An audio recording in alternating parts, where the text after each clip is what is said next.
இயேசு சாபமானார். ஆமாம் இல்லைங்களா? யாருடைய சாபத்தை போக்க? சரி. இயேசு வியாதியானார். எதுக்கு? ஏன் வியாதிய போக்க.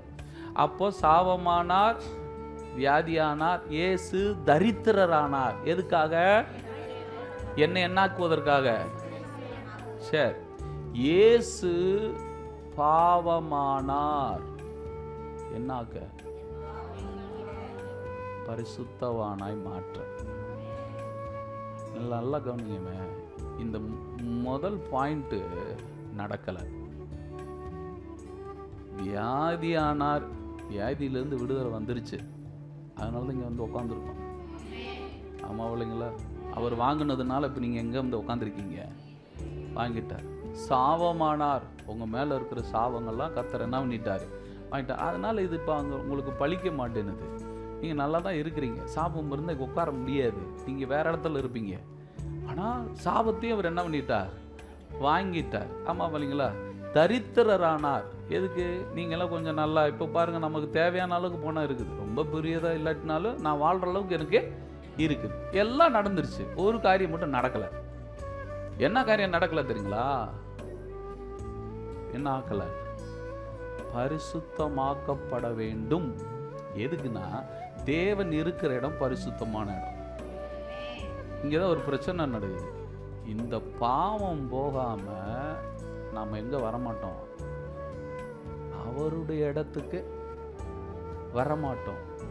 எல்லாத்தையும் வாங்கி வாங்கி அவரே விடுதலை கொடுத்தவர் இந்த பாவத்தை வாங்கிட்டு இந்த பரிசுத்தத்தை உங்களுக்கு என்ன பண்ணியிருக்காராம்? கொடுத்துருக்கிறாராம். அது வந்துருச்சா? அது வரணும்னா இங்க என்ன செய்ய வேண்டியது இருந்துச்சு தெரியுங்களா? இந்த பாவத்துக்கான தண்டனை என்னன்னு அந்த மனுஷனுக்கு தெரிஞ்சு அவன் மன்னிப்பு கேட்கும் பொழுது மட்டுமே அவன் திரும்ப அந்த பாவத்தை செய்ய மாட்டான்.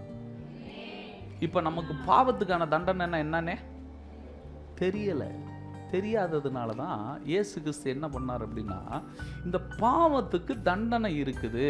என்ன தண்டனை அப்படின்றத நானே காட்டுறேன். இயேசு ஒரு பாவமும் செய்யலை.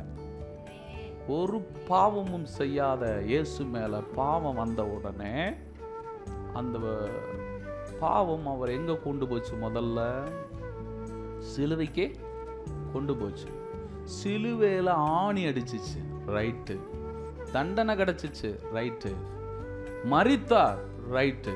ஆனா மரித்த பின்னாடி என்ன நடந்துச்சுன்னா, அவருடைய ஆவி எங்க போச்சு? சத்தமா சொல்லுங்க. அப்படின்னா ஒரு மனுஷன் பாவத்தோட செத்துட்டா அவனுடைய ஆவி பாதாளத்துக்கு போகும். இந்த உலகத்துல நீங்க எப்படி வேணாலும் வாழ்ந்துக்கங்க, ஆனா நீங்க மரிக்கும் போது பாவத்தோட செத்துட்டீங்கன்னா எங்க போவீங்கன்னா பாதாளத்துல போய் நித்தியமான அழிவுக்குள்ள, ஆக்கினைக்குள்ள தீர்க்கப்படுவீர்கள் என்பதை தேவன் முன்னறிந்தார். அப்போ இந்த பாவத்தை போக்க வேண்டிய ஒரு கட்டாயம் இயேசுவுக்கு வந்தது. எப்படி வந்துச்சு அப்படின்னு சொன்னா, இந்த பாவம் தான் இத்தனைக்கு காரணம்னு அந்த மனுஷன் உணராம அவனை என்ன பண்ண முடியாது? மன்னிக்க முடியாது. இப்போ உங்களுக்கு மன்னிப்பு வாங்கிட்டீங்களா? என்ன சொல்லி வாங்கினீங்க? அதனுடைய விளைவை நீங்க என்ன பண்ணீங்களா? பார்த்துட்டீங்களா? ஐயோ பாவமா? இந்த பாவம்னா என்னை அது எங்க கூட்டு போக போகுதே? பாதாளத்துக்கு கூட்டு போக போகுது.